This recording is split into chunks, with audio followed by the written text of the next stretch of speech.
It's the Miami Heat facing off against the Milwaukee Bucks. And now we go out to Milwaukee with Kevin Harlan, Steve Kerr, and Clark Kellogg.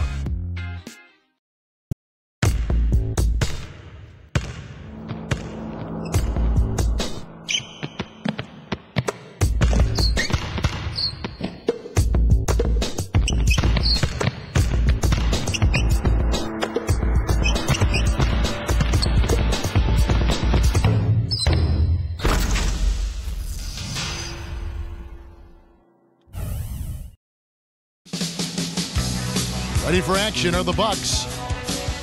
Thank you for tuning in this Sunday evening. Kevin Harlan here, along with Clark and Steve. We're always glad to see you. Thanks for joining us. Now a chance to check out tonight's starting lineups. First for the Heat, Brandon Knight is out there, Gallinari.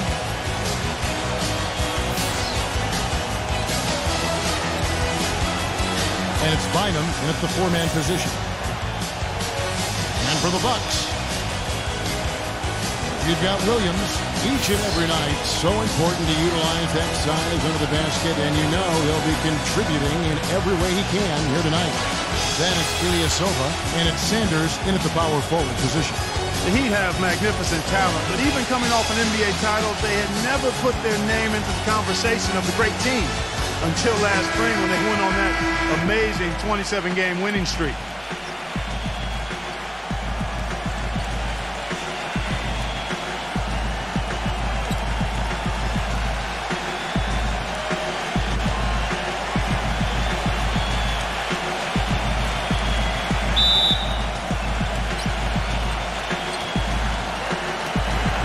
So the Bucks win the tip.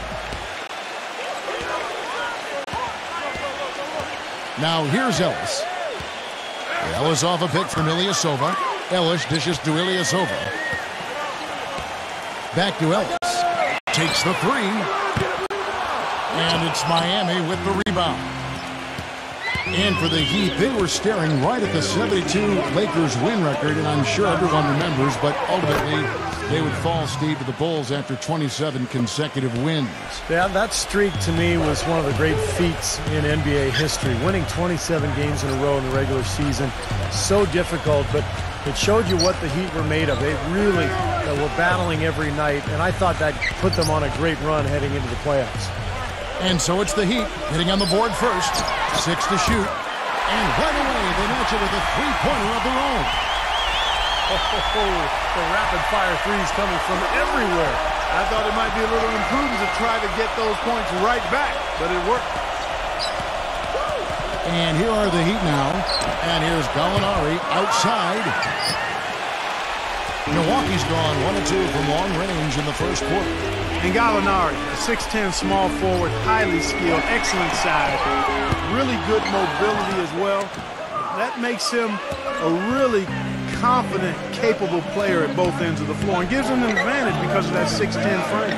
Now Gallinari, after the missed three from Williams. Bynum, he's guarded by Williams. Bynum kicks to Gallinari. Good ball movement here by the Heat. Again, the miss by the Heat. Let's find out what Doris Burke has for us. Kevin, a bit ago, Byron Scott and I were able to chat. He's thrilled with their play on the offensive end of the floor, saying it's all coming together for us. The ball movement is great, and when someone doesn't have it, they're cutting and fighting to get open. It's just fun basketball to coach and to watch. Let's have some fun ourselves, guys. And Doris, appreciate the report, and we'll get to see early on here how coaches' focus on their shot selection comes to fruition, guys. Well, and the way we'll see it is if they're getting good ball movement and setting good screens and running their half-court sets the way they can. Well, that's the way you get high-quality shots. That's where they come from. Those things you just talked about, Steve, no question.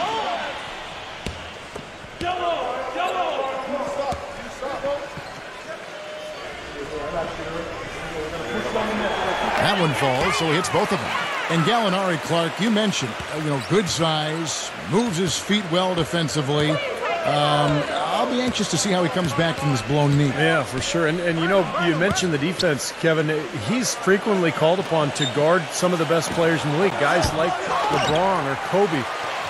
Usually a man his size isn't going to draw a lot of perimeter defensive assignments, but Gallinari can really move. Now here's Ilyasova. Andrew Bynum unable to get his shot to go. He's the pass to Ellis. And a foul called on the shot. Got him on the way up that time, so he'll shoot 2 right here. Well, Monte Ellis has never been short on confidence, and last year he went as far as comparing himself to Dwayne Wade, saying the only difference between them is that Wade has rings. That's a pretty big difference there. First one falls for him. And you talk about the talent and confidence for Monte Ellis. Steve, what's the balance between confidence and like overconfidence? Well, I think the balance is in your decision making, and that's the trickiest thing for really talented young players to figure out. It's just when to attack and when to back off a little bit. And that's all stuff that just comes with experience.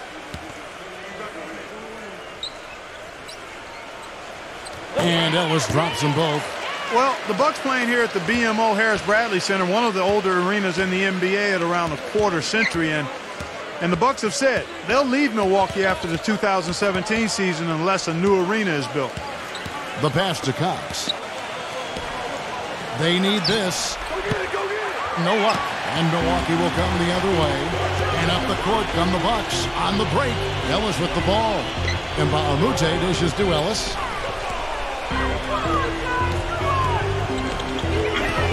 Pass to Lyons. Back to Ellis. Second chance effort. Goodwin. Good. Goodwin's got his first points of the night. Did you see the defense get caught standing around that time, giving up an easy second chance bucket? Simply need more of an effort on the boards there, Steve. And so the first quarter is in the books. Bucks lead by 6. After this break, we'll be back with the start of the second quarter on 2K Sports.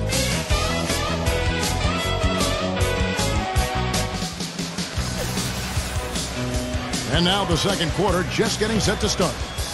And for the Bucks guys, what jumps out to you stats-wise? The defense was really impressive there, guys, in that first quarter. They came out focused right from the beginning. And, Steve, that's a big part of why they're on top right now.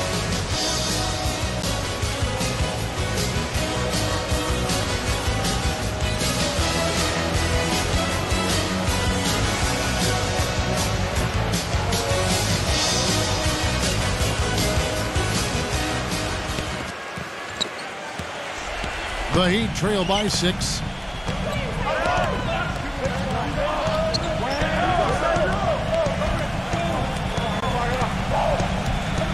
Passes it to Gilbert.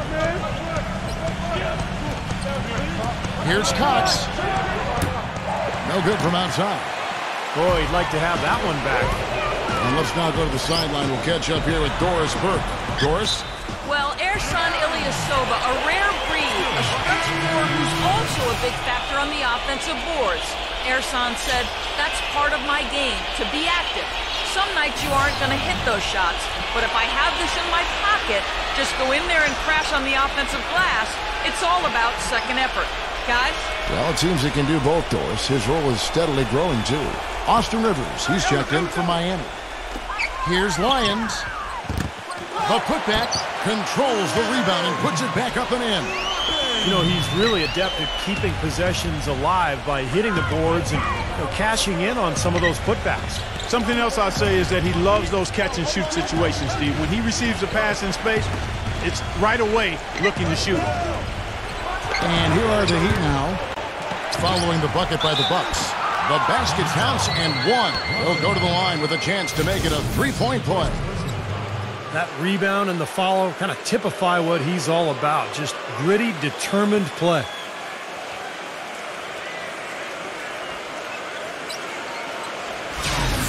Goodwin's checked in for the Heat. The Heat shooting their first free throw of the night. A lot of people thought the East would be a cakewalk for Miami last year, but Indiana made sure that wasn't going to be the case. What a series with the Pacers using their size and strength to pound Miami down low, and eventually the Heat were able to pull it out, but boy, was that a tough series. Now, here's Baamute. And we played just over a minute of basketball here in the second quarter. Now Rivers.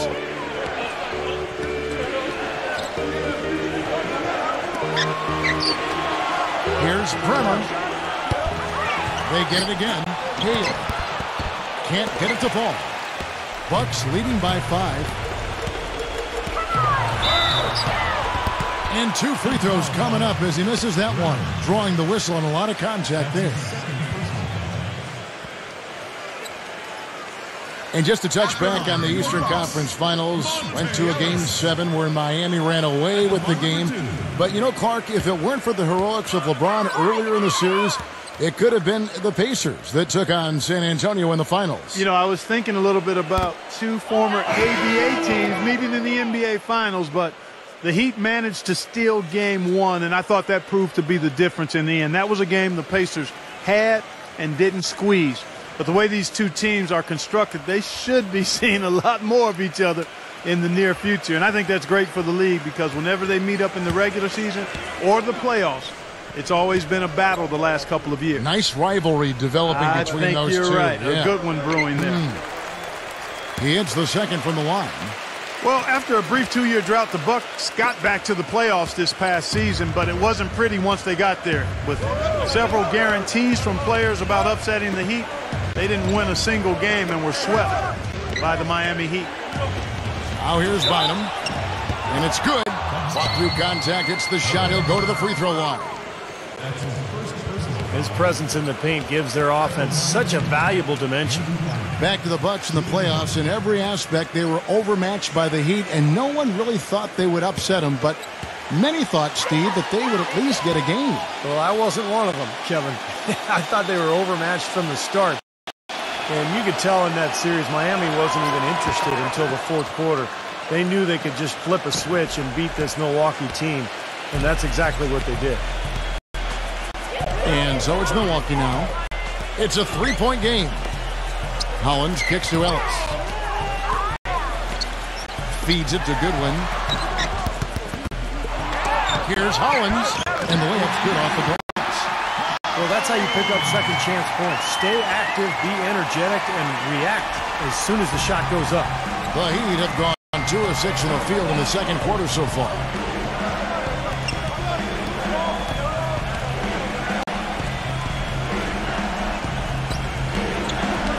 There's 47 seconds left here in the second. Here's Bremer. No good on the triple. Bucks leading by 5. That was off a pitch from Goodwin. Here's Lyons. Good, and the assist goes to Ellis. The screenplay worked ideally there, and I'm not talking about the screenplay you see in a movie theater. Gave him more than enough room to get that shot off.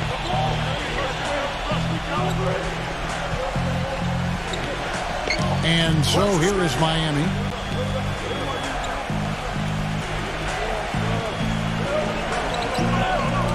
Heat moving the ball around. Fires for 3. The rebound by the Bucks. And they'll probably let the clock wind down here. Exactly. No need to give the ball back before the end of the quarter. And he can't extend the lead to double digits. From deep. No luck. And the first half is now in the books. Bucks ahead. They're up by 8. And we'll get it going after this from the Bradley Center. Now, presented by Sprint. Welcome, I'm Damon Bruce. A great game going out at Bradley Center. The Milwaukee Bucks have the lead against Miami. They've been tremendous defensively, and that's how you lock a team down. And midway through, the Heat are still alive.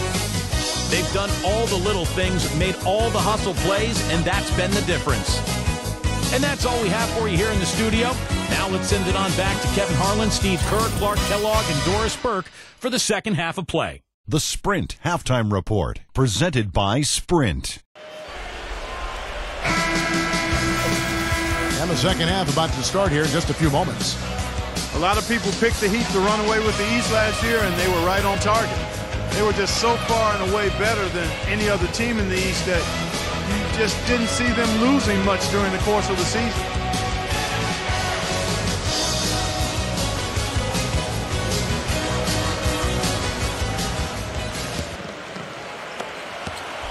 The Heat trail by 8. He kicks to Knight. Pass to Bynum. He's against Sanders. Bynum dishes to Knight. Back to Bynum. Yes, and Knight with the assist that time.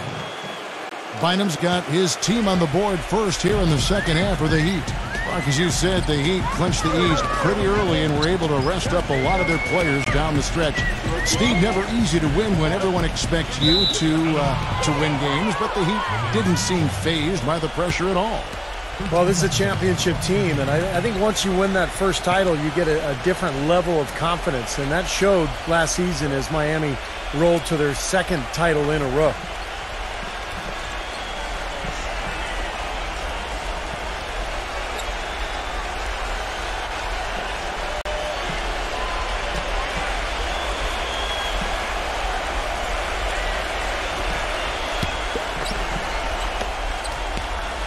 The Heat trail by 6.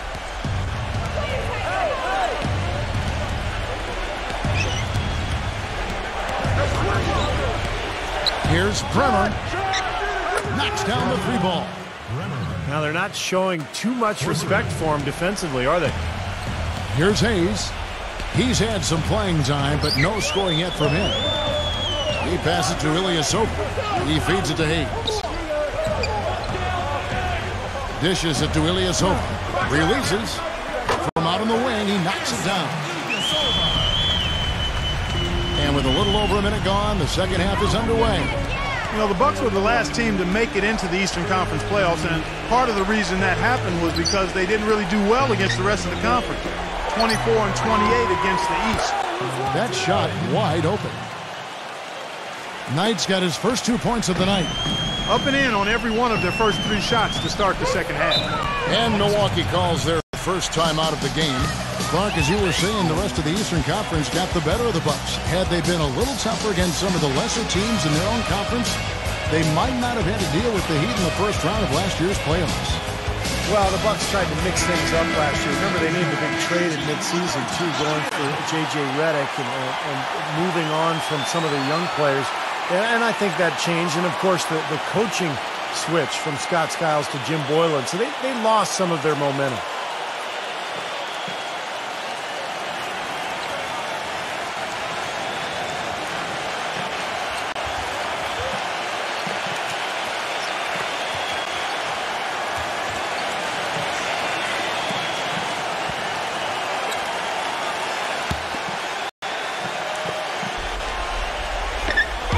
There's 1:38 left in the third. And that's out of bounds. Milwaukee will retain possession.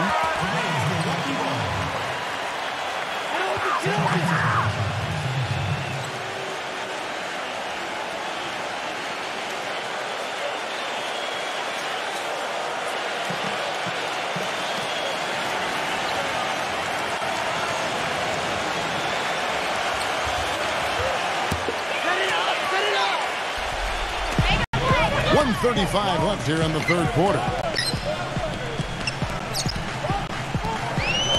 Now here's Hayes. He's guarded by Knight. The kick out to Ilyasova. Ellis, pocket 6. Off target with the open look. When he's wide open like that, he'll rarely miss those. Well, back when Monte Ellis entered the league with the Warriors, he showed promise as the rare guard who could shoot up near 50% from the floor, but he's seen his field goal and three-point percentages tumble for 3 years straight. Going back to Ellis, so quick and athletic, he's able to create his own shot pretty much at will. Yeah, great touch around the rim. Really wants to go right. That's his preferred direction. If you let him get ahead of steam going to his right, he can really finish well, especially for a smaller guard at the rim.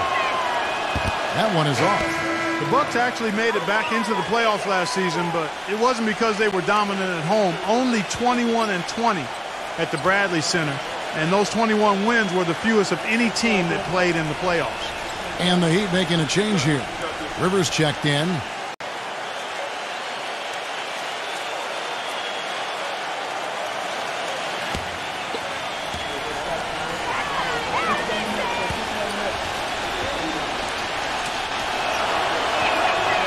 And he sinks the second.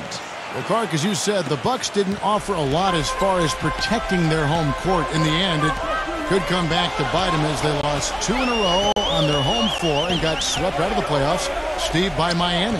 Well, that was a pretty tough matchup for anybody, but for Milwaukee, a team that was below 500, that was near impossible. But look, it was a struggle for the Bucks. We expected that, but getting to the playoffs was an accomplishment. We'll see if they can build on that this year. And Kevin, what I like about him is that he tends to get hot at the most opportune times. It doesn't matter if it's coming out of a halftime or out of a timeout. He just has a knack for heating up in a hurry.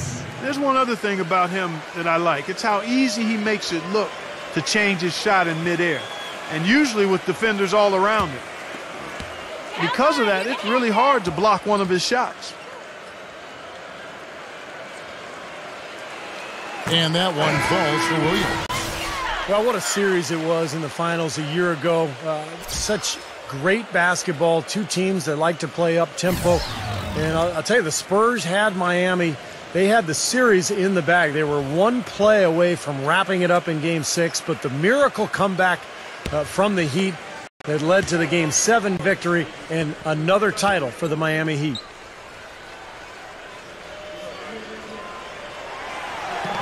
And Williams drops them both.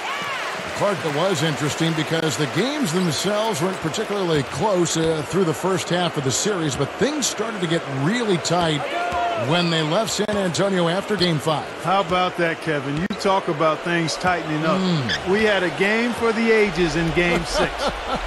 28.6 seconds to go. The Spurs +5. Miami needed a miracle, and they found it in the form of timely three-point shooting and got some help from the San Antonio Spurs missing some free throws. The Game 6 was about as intense an NBA game as you'll ever see. Oh, it was off the chart. Absolutely fantastic.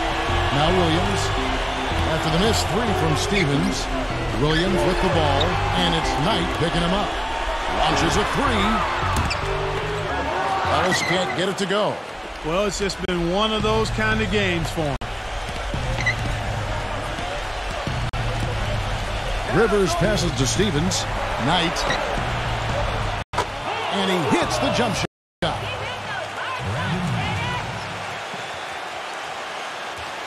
Second half of play, and we're 3 minutes into the third here. For three, Ellis. No good trying to beat the buzzer. It's still anybody's game as we've reached the end of 3. Bucks lead by 2. And coming up as soon as we return from break, the fourth quarter gets underway.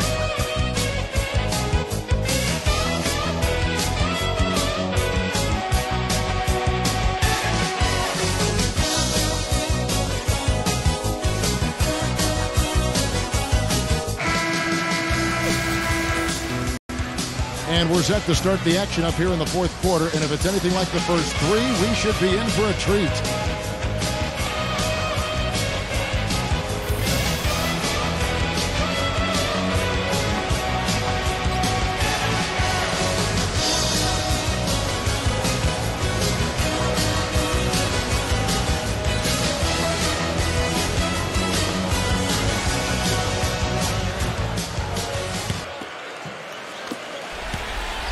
Milwaukee in the lead.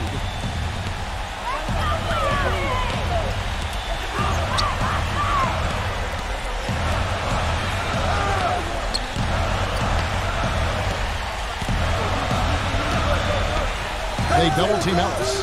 Hayes.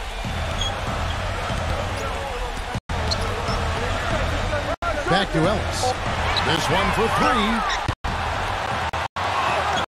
Here's Sanders, and a good offensive board, and he gets the bucket. Sanders has got the first field goal of the fourth quarter here for the Bucks. The Heat trail by 4.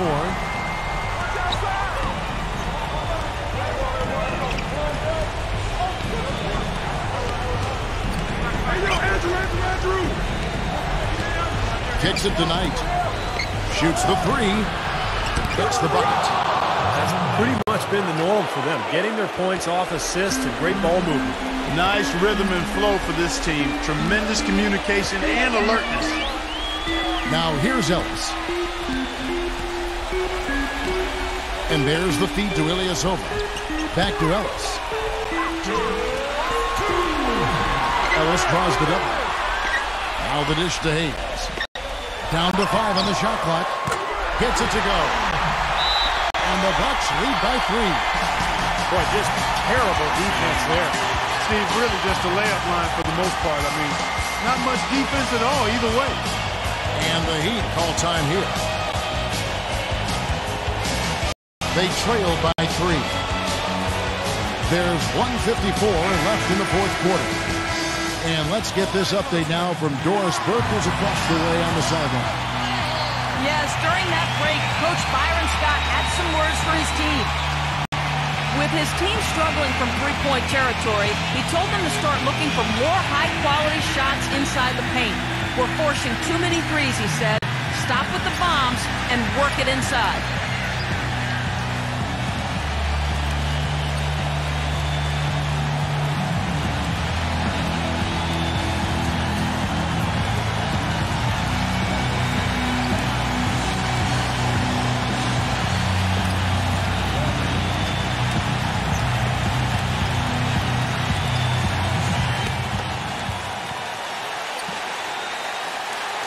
Just over a minute played here in the fourth. Gallinari, he's guarded by Ellis. Taken away by Hayes. Ellis left side. And he was fouled on the way up. 2 free throws now for him. You take a look at what Ellis has done so far. He has 8 points, and he's knocked down 5 shots at the charity stripe. Good numbers for him. Yeah, good numbers, and that's been important for his team. They needed some points. He's provided some easy ones at the foul line, so he's making an impact here.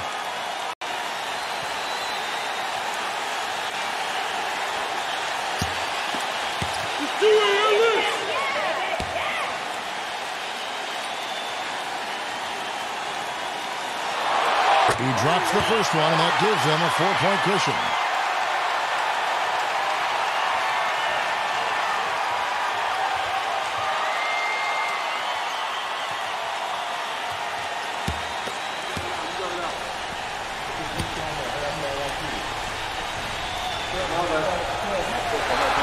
And he is unable to get the second one. The Heat trail by 4. Gallinari with it, now guarded by Sanders. Back to Gallinari. The pass to Stevens. Some nice ball movement here by the Heat. And the 3 off target. You know, even though he missed that one, great shooters have a way of feeling when they've got enough room to pull the trigger. Yeah, not enough defensive coverage there to prevent him from firing that time. But I think if he's open, he's got to let that thing fly. Now Hayes. After the missed 3 from Gallinari. Shot clock at 6. And Hayes kicks to Sanders. And the officials call goaltending, so they award the basket. He didn't get to that one quite in time, Kevin. Those can be tough to gauge sometimes.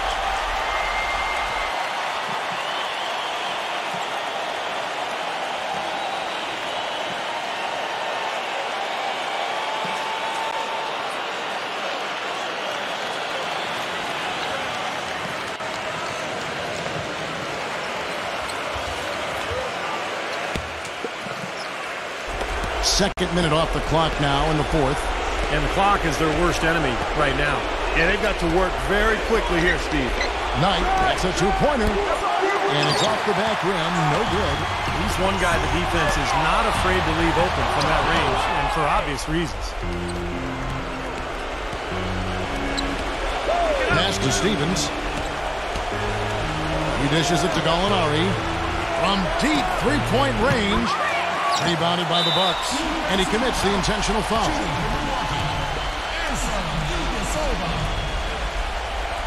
shots.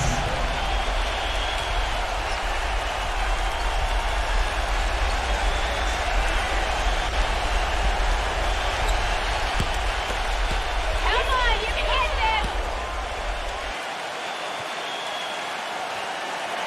this. He hits the first one, and that makes it a 7-point lead.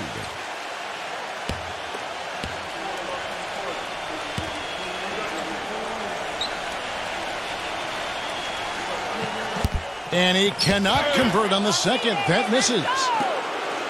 They can score it here, but it won't mean much. No, not at all. Not a real chance of getting back in it at this point. Yeah. Steve, you think it's over? No, it's over. This lead is just too much for them to deal with.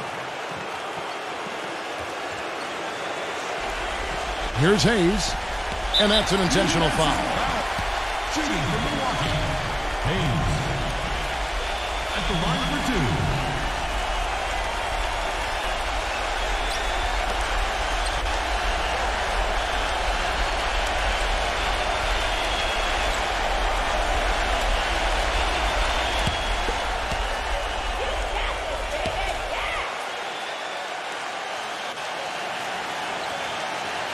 Good on the first, and that increases their lead to 6.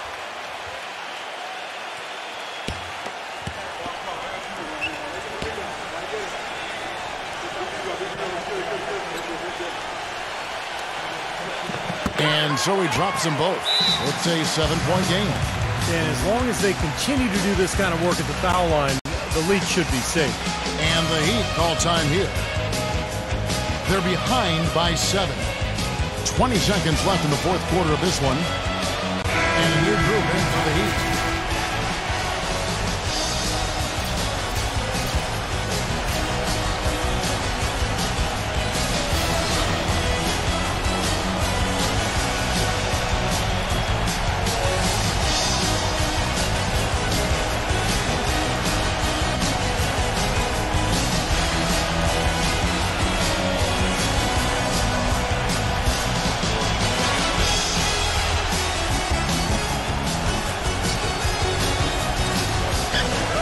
Seconds left in the game.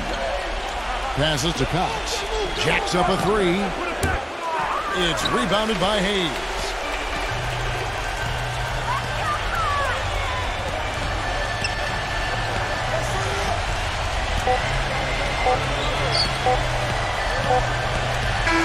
And so the Bucks take the win. Both teams played well, but these guys had the edge. Yeah, I think so. They were just steak knife sharp. Very on top of their game here. Well said. Thanks for tuning in to the NBA on 2K Sports. For Clark Kellogg, Steve Kerr, and Doris, this is Kevin Harlan. We'll see you next time. And now, our Jordan player of the game, Monte Ellis.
Welcome, fans. The weekend of hoops continues.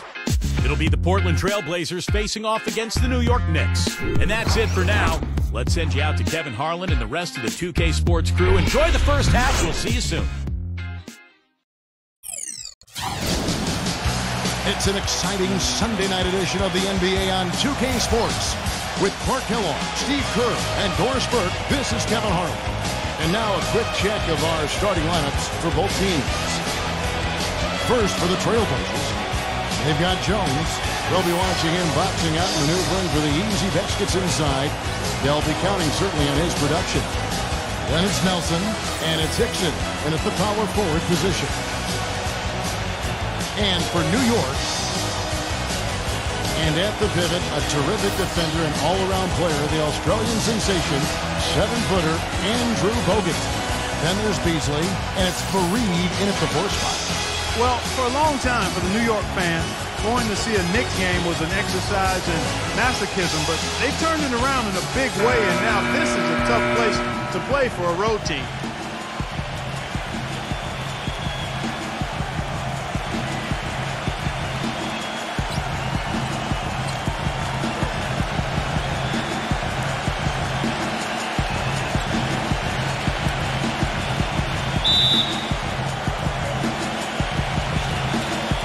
And it's going to be the Trailblazers off the tip. He feeds it to Moore. And some nice ball movement here by the Trailblazers. That three off the mark. And Clark, that's what winning's going to do for you. The Knicks had the second best home record in the East last season as they won 31 games here. Well, you know, Kevin, there's so much mystique here in this building. I mean, everybody loves to play in New York. It's the mecca for basketball in this country. And when NBA players come into New York, they can't wait to play against this Knicks team. And the Knicks, they want to defend their home floor. The Knicks shooting their first free throws of the game. Well, you take a look back to last year, guys. This is a club that converted about 76% of its free throws.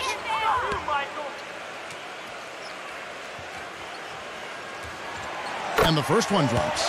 You know, at 33 and 49 on the season last year, the Blazers were well below 500, but they were a 500 team against the Eastern Conference.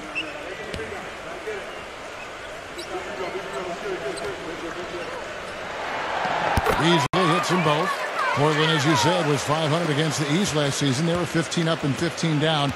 You know, you look at how other teams with that record fared against the East, and Steve, 500 isn't bad. Well, usually when you finish 16 games under 500 for the season, as the Blazers did, you don't go 500 against either conference. But, you know, they happen to just have a good matchup, apparently, with a lot of their Eastern opponents, and they did pretty well. Now here's Paul. First quarter of play, 1 minute played. Childress all alone. The shot is off. I thought he'd make that one. And that's his range, and the defense nowhere to be seen.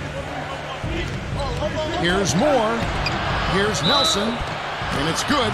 Fought through contact. It's the shot. He'll go to the free throw line. And I'll say this about him, Kevin. I mean, it looks like he's made of rubber sometimes because defenders just bounce off him when he's driving the lane. What a finisher. And here's another thing I've noticed. You know, sometimes at the defensive end, he'll come out of nowhere to make a play on the ball, blocking a shot from behind when the shooter had no idea he was there. You know, guys, Portland had one of the worst benches in the history of the league last season. You know, they didn't get much contribution there. It was almost like they went into every game playing 5 versus 12. Well, as Clark was talking about when referring to the Blazers, the bench scoring was a big problem for him as they didn't have anyone really outside their starting 5 that Steve could be counted on for 7 points or more a game. Yeah, look, the NBA game is 48 minutes long. It's tough to survive for those full 4 quarters when you have no offensive punch off the bench. But I think this offseason they added a lot of firepower, a lot of scoring in reserve, and we'll see if that makes a difference for this team this year. A lot of high hopes for the Knicks in last year's playoffs. They started off so hot, but then let the series against Boston drag on, and eventually went to 7 games, and they fell to the Pacers in the second round after that. And the Boston series did drag on them, you could tell. You wonder if they were a bit fatigued going into that Pacers series. Steve, Indiana just outplayed him, outworked him in every way in the second round. Yeah, I think it was a factor, Kevin, and really the Knicks have only themselves to blame. They had Boston down 3-1 on a home game to close it out, but they couldn't get it done. And there's no doubt that affected them against Indiana in the next series. Portland with the ball. Michael Beasley getting it to go from deep. And Moore kicks to Nelson. Back to Moore. Shoots the 3.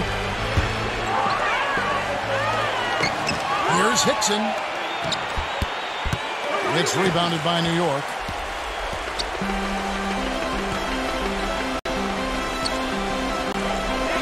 .43 seconds left to play here in the first. Paul with the ball. The shot, no good.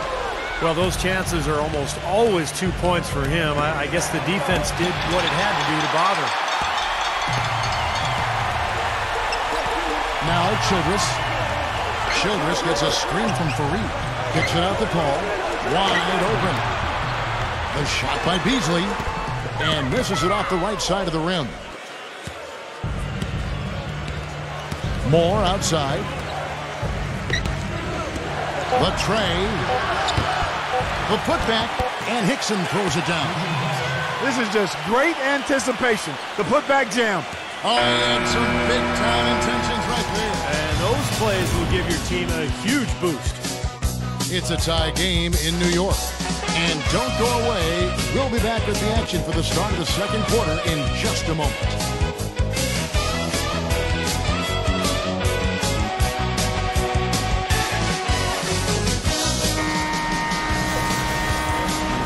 And so far, it's been a closely contested game as we get the second quarter up and going.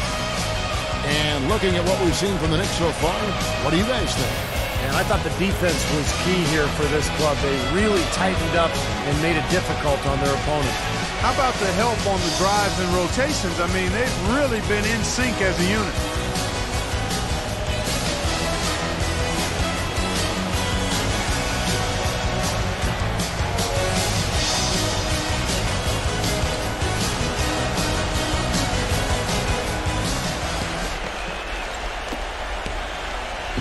Here comes Johnny Flynn. You know, the Knicks got off to a fast start, but when you employ as many old bodies as they did last year, it's hard to sustain the level of play you need over the course of a full season. It's one reason they started to falter a bit late in the year. Clock at 6. Back to Paul. New York needs to get off a shot. Launches it. No good. And it's Portland the other way. And Clark, you said the Knicks did hit that lull last season right after the All-Star break into early March. But, Steve, when the vets saw the finish line in sight, they picked up their play and got back in it. That's right. They won 13 games in a row late in the season, catapulting themselves back into the top tier of teams in the East and let everyone know that they would not be exiting the playoffs early. That really was the start of that run. And let's catch up with our sideline reporter, Doris Burke. Doris, over to you. Guys, Jared Jack might have the largest collection of basketball shoes in the league with over 1,500 pairs. He said, I remember when I had a condo in one city and I didn't have many places to put them, so I started putting them in cabinets. You'd go into the kitchen to get a cup and there'd be shoes in there. He says that once his playing days are over, he envisions future endeavors in sneaker design. Guys, he's following his passion. Interesting. Thanks, Doris.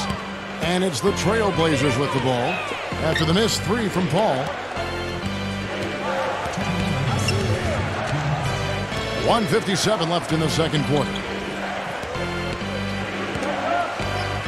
Smith the pass to Hansen. Fareed on him. 14 feet away. And Portland again with the bucket. Well, Blazers coach Terry Stotts is a branch on the tree of head coach George Karl, and that's a pretty good tree to be on. In his playing days, Karl coached Stotts in the CBA, and actually Stotts had a pretty good career in Europe. Was shot by Paul, no good. And that's a shot you can't pass up. He should knock that down. Smith outside. Lewis on the way. Kenneth Fareed pulls it in. Fareed's got his third rebound tonight. And for Terry Stotts, after his playing days, he coached as an assistant under George Karl, both in the CBA and then with the Sonics and the Bucks. And over 2 decades of coaching experience, Kevin. This is his 6th season overall as an NBA head coach. Remember, he coached the Hawks as well as the head man. But I thought did a nice job with Portland last season. Well, Kevin, probably his greatest value lies in his tremendous three-point shooting. When he's out on the perimeter, it gives them the ability to really stretch the defense out. And I don't think we can talk about him without also mentioning his tendency to just erupt and string together a bunch of baskets in a row in a real short period of time. Jarrett Jack has checked in for the Knicks.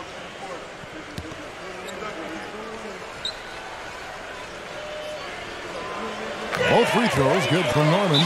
Well, a lot of basketball pundits, so to speak, would like to eliminate lottery pick protection outside the top 3 from trades. They feel it gives teams too strong an incentive to tank. You look at the Blazers last season, they owed their pick to the Bobcats. It was 13th or lower, and they finished the season 8-26 after going 500 at that point. So maybe a little suspicious. The Knicks making a switch here. Paul's checked in.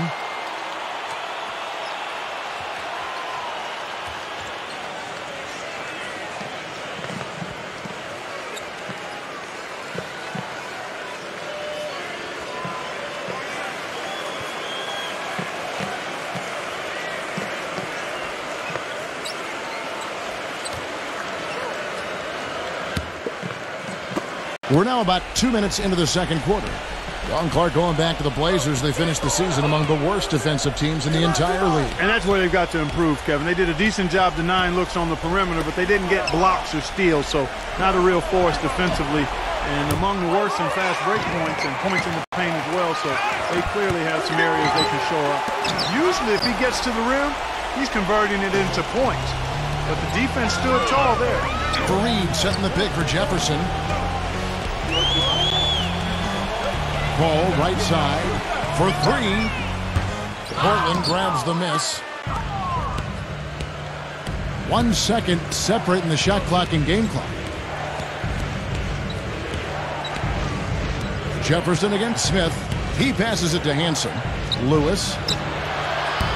Portland no good that time either. Here's Jack.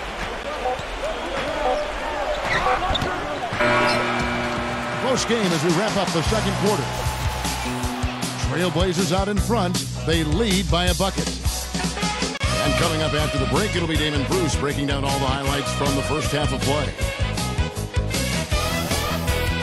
Now, presented by Sprint. It's been a tight matchup in New York as we bring you our halftime breakdown. The Trailblazers in a close one against the New York Knicks. They haven't settled on tough shots. They're taking it strong inside. They're getting quality shots and a lot of quantity of those quality shots. J.J. Hickson is certainly contributing with this one. Nothing comes easy. He's done the hard work, and they could pull it out once they get to the second half.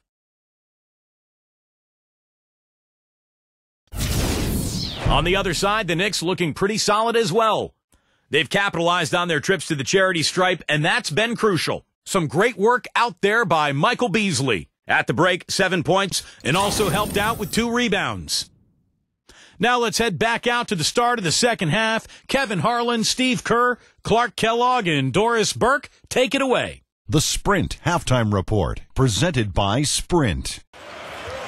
And as we return, a view here of the landmark Statue of Liberty, illuminating this beautiful night. You look at Michael Beasley, he's really been playing well.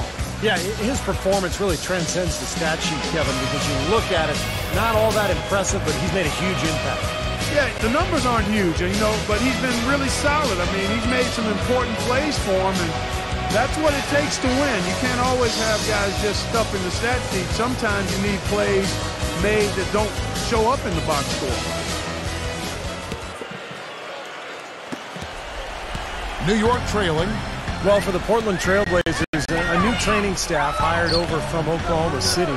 They let go of their previous trainer who'd been with the team for 19 seasons. Fair or not, I think the seat got hot after all the injuries that were really devastating this team. And for the Blazers, statistically the most injured team in the NBA, Clark, from 2009 through 2012. And the new training staff is advanced in not just injury treatment, but injury prevention, and that's key, using strength bands, recording baseline measurements for muscle strength and flexibility, even using Eastern medicine, so they're not leaving any stone unturned.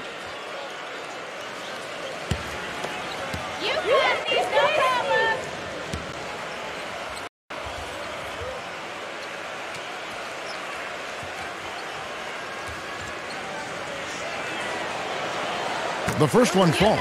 There were only 3 teams in the East that had a positive record against the Western Conference, and the Knicks were one of them. When you have talent like this team does, it doesn't really matter where your opponent is from because you're going to be able to compete.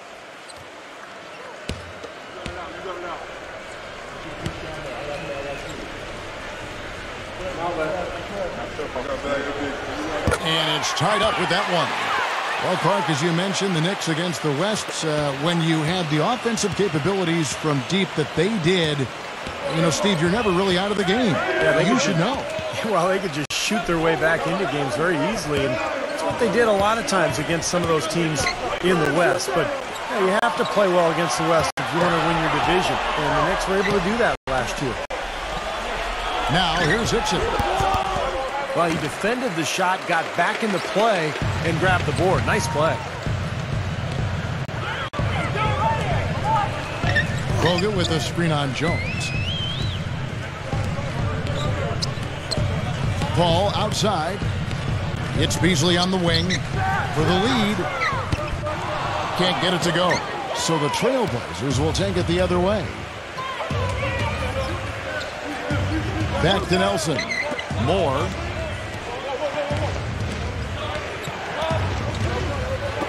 About 1 minute played here in the second half. That's good. What's interesting for me to watch with Mike Woodson as head coach in New York is the exciting floor spacing offense they started playing last season. In Atlanta, he's been known for a grinded out isolation play style, but has actually tweaked his approach a little bit, and that's been impressive.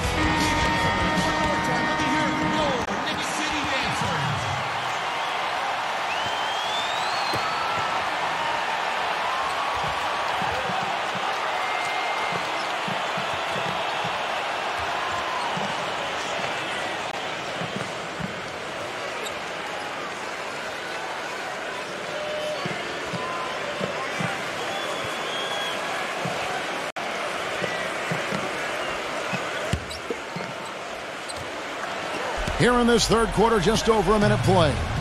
And back to Mike Woodson, not a flashy or high-maintenance type of personality. He keeps it on the level, and I think, Steve, the players appreciate that. Players definitely like that. He's very quiet on the sidelines, but not afraid to get in your face when necessary. And I think that's a really good temperament for a coach to have.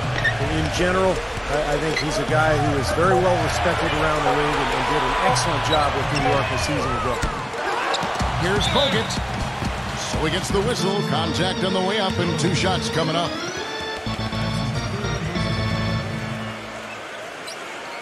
The Knicks have made all of their free throws so far tonight, going 6 for 6. At the line for 2.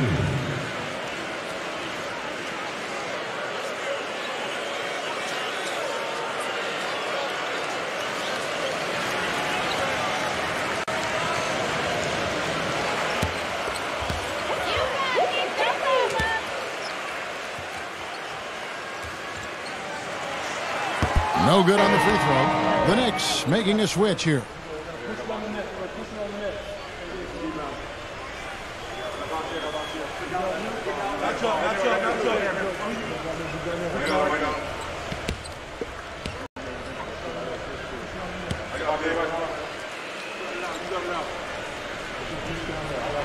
He hits the second from the line. First minute and a half of basketball here in the third quarter. Now a timeout called by Portland. Well, he looks like he wants to toy around with some of their sets and matchups here. You know, I don't think you can afford to go through a whole game doing the same thing over and over, and you have to be able to adjust on the fly, just like he's doing here.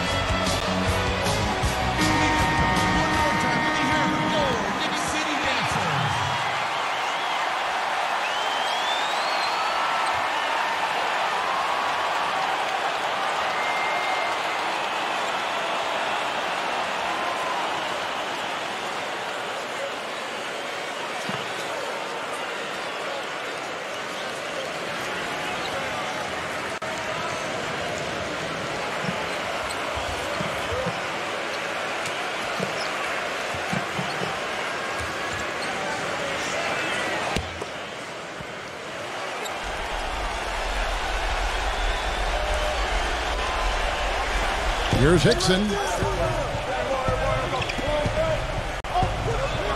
Third quarter of play with just over a minute and a half gone by. Nelson outside. And there's the feed to Moore. Shot clock at 6. Off target with his 3. Anytime you have an offense that's based on a lot of isolations, you're not going to get a ton of assists. Despite being right at the bottom in terms of team assist totals, the Knicks were still a pretty good offensive team. On up the court. Hickson dishes to Nelson.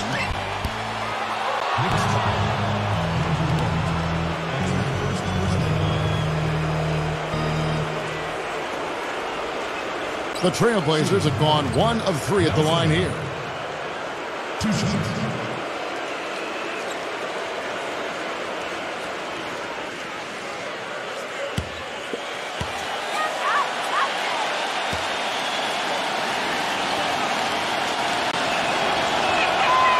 Free throw drops for Nelson. The Knicks making a switch here.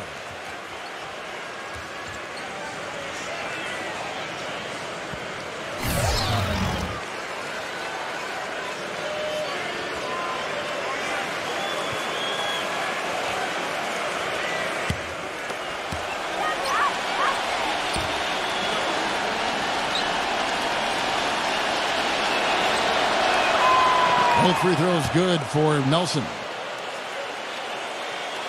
2 minutes gone in this third quarter now. Outside Jack.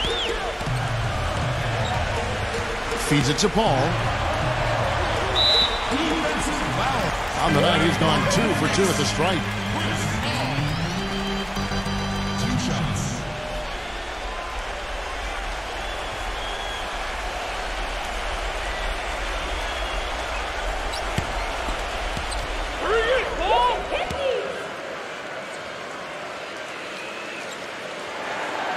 And that one falls for Paul. You know, guys, you look at Chris Paul's path to greatness, and it's really kind of a neat story.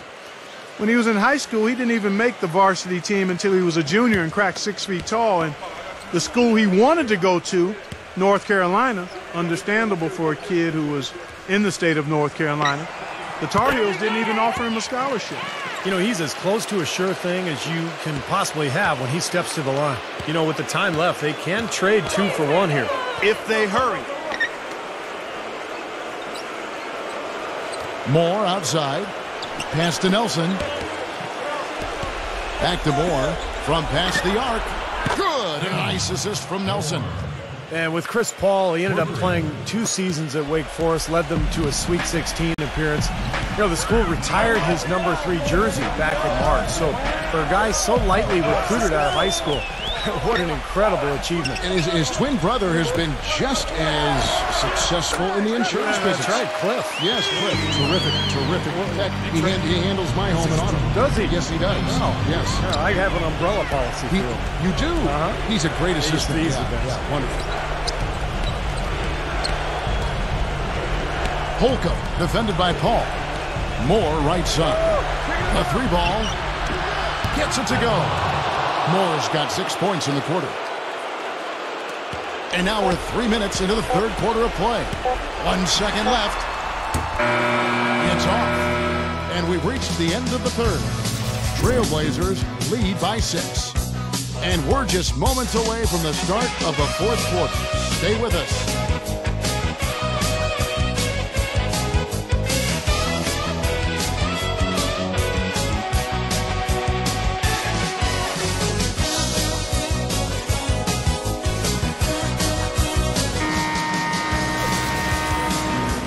We've got a great game on our hands as we welcome you back. The fourth quarter of action getting started.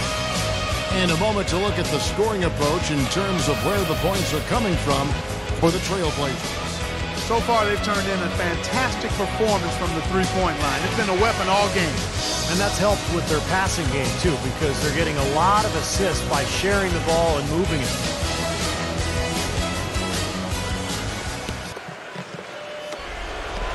Trailblazers leading by 6. Moore gets the screen from Jones. Back to Hickson. Hickson, a screen on Paul. Here's Holcomb. Again, the Trailblazers good for 2. That was an outstanding pick that gave him the room to bury the jump shot. Underrated, but not undervalued. Here's Paul. The shot is off, and it's Portland the other way. Holcomb, defended by Paul. The basket counts and 1. They'll go to the line with a chance to make it a 3-point play.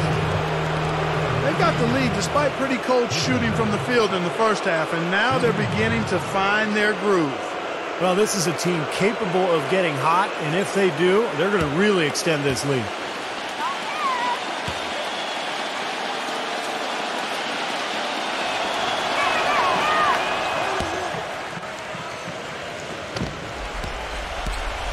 Knicks trailed by 11. The pass to Childress.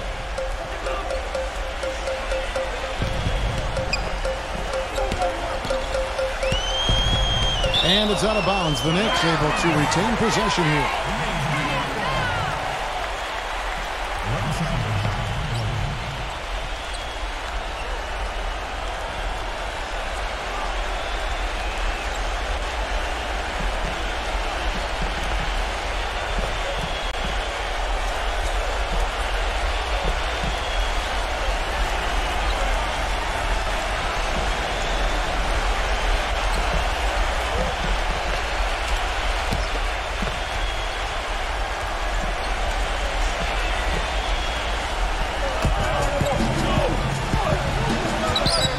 Beasley outside.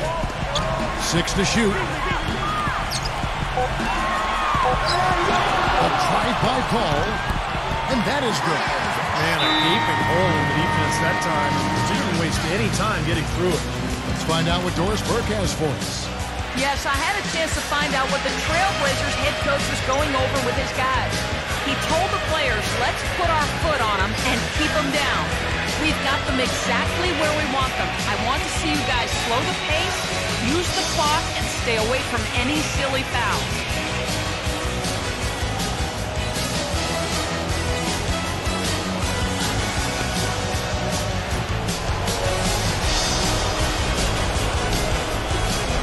A little over a minute of the fourth quarter gone right now. Now, here's Hickson. Holcomb, defended by Jack. Outside, Jones. Can't get it to go. The Knicks go the other way with it. Outside, Jack. The dish to Childress. Back to Jack. Taken away.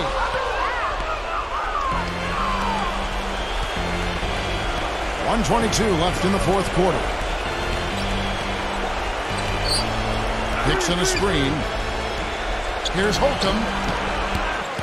Beasley with the rebound. Beasley's got 3 rebounds now in this one. Back to Jack.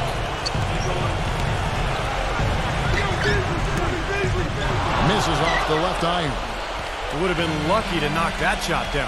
Yeah, that kind of shot will definitely get you the high eyebrows from the coach and maybe get you a seat on the bench, too. Portland with the ball. A great fourth quarter, just giving up 2 points. And that one's good. And the Trailblazers lead by 11. And the crowd here, of course, not happy about the outcome. But you know what? We saw a team tonight that came in prepared to do battle on the road, and they clearly wanted the win. You know, they were determined to steal this game, and they showed it, Steve. Played harder and got the job done. An almost entirely new group here for Portland.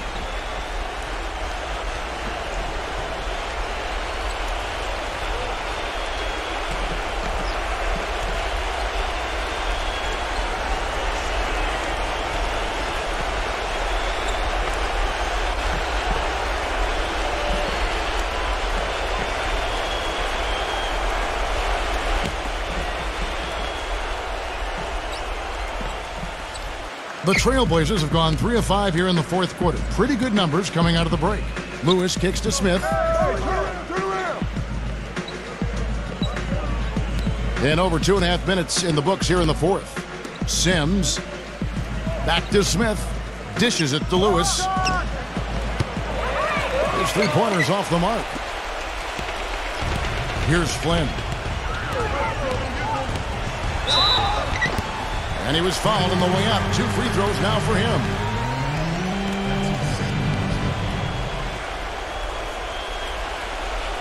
At the line for your Knicks, Johnny Flynn. At the line for 2.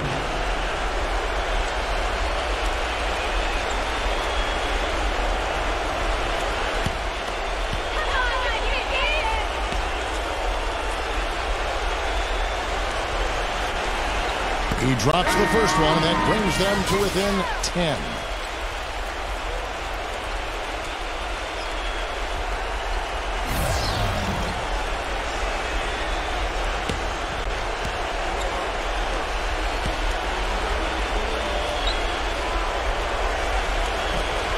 And both free throws good from Flynn.